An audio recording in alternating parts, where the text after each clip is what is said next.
بسم الله الرحمن الرحيم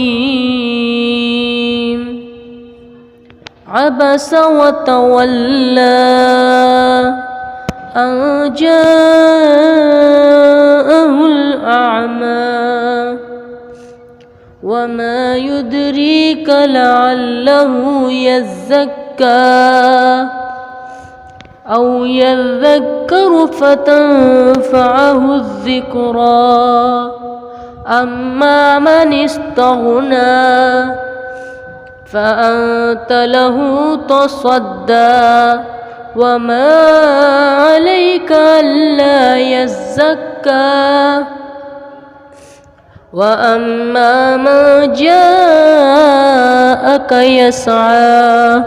وهو يخشى فأنت عنه تلهى كلا إنها تذكرة فمن شاء ذكره في صحف مكرمة مرفوعة مطهرة بأيدي سفرة كرام بررة قتل الإنسان ما أكفره من أي شيء خلقه من نطفة خلقه فقدره ثم السبيل يسره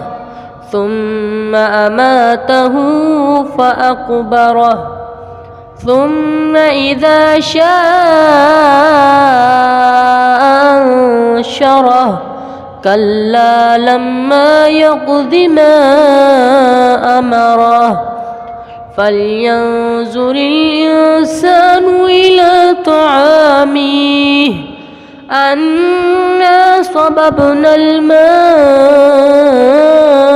صبا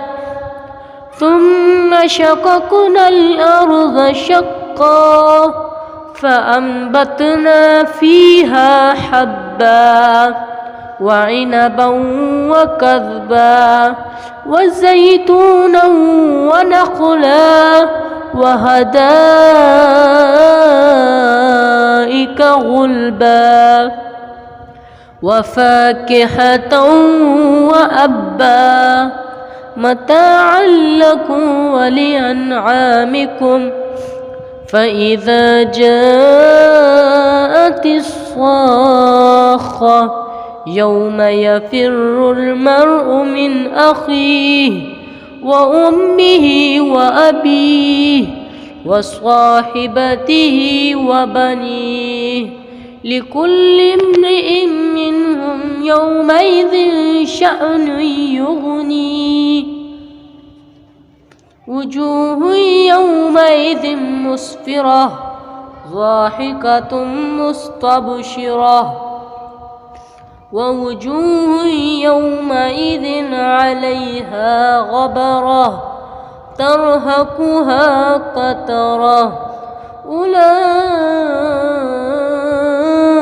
أولئك هم الكفرة الفجرة صدق الله العظيم.